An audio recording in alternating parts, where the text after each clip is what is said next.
Inilah Injil Yesus Kristus menurut Santo Matius. Dimuliakanlah Tuhan. Pada masa itu, sampailah berita-berita tentang Yesus kepada Herodes, raja wilayah.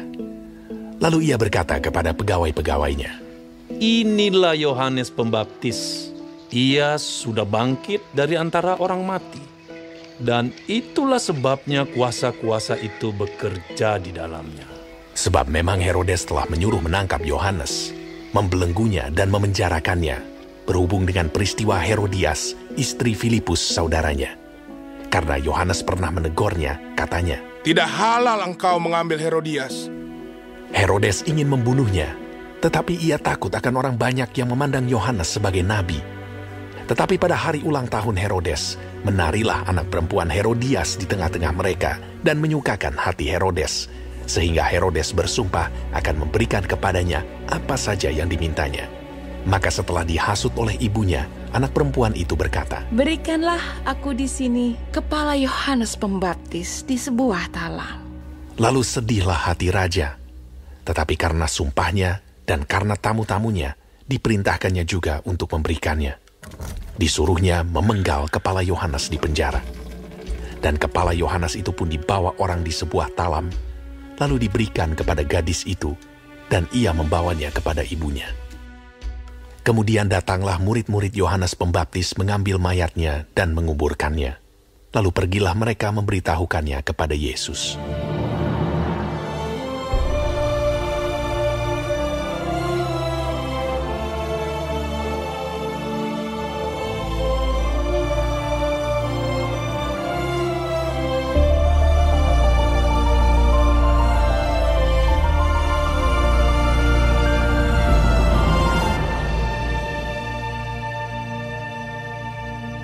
Demikianlah Injil Tuhan.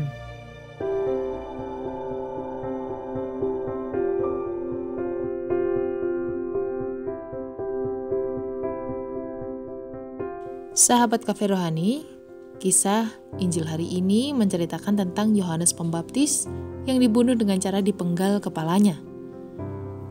Otak di balik peristiwa ini adalah Herodias, istri Herodes. Herodiaslah yang menyuruh putrinya untuk meminta kepala Yohanes Pembaptis di dalam sebuah talam. Hal ini dilakukan lantaran Herodias tersinggung dengan teguran keras Yohanes Pembaptis yang ditujukan kepadanya dan Herodes.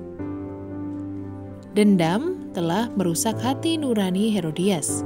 Kerusakan hati nuraninya ini menghalangi pandangannya untuk melihat hal yang positif dari sebuah teguran.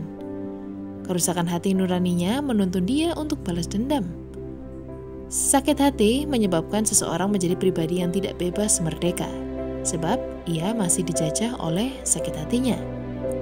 Sahabat Cafe Rohani, kisah di atas mengajarkan kita bahwa untuk menjadi orang yang merdeka atau bebas, yang harus kita miliki pertama-tama bukan uang yang banyak, bukan jabatan yang luar biasa, tapi hati yang bersih.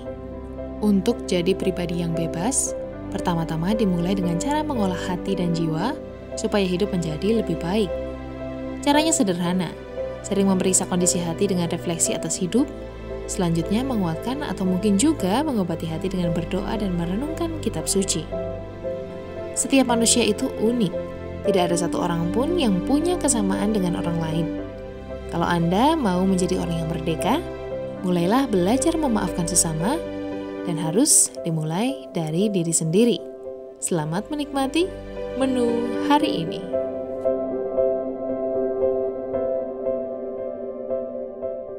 Renungan juga bisa Anda baca selengkapnya di Cafe Rohani edisi bulan ini. Dengarkan juga renungan ini di radio.karmelindomedia.com.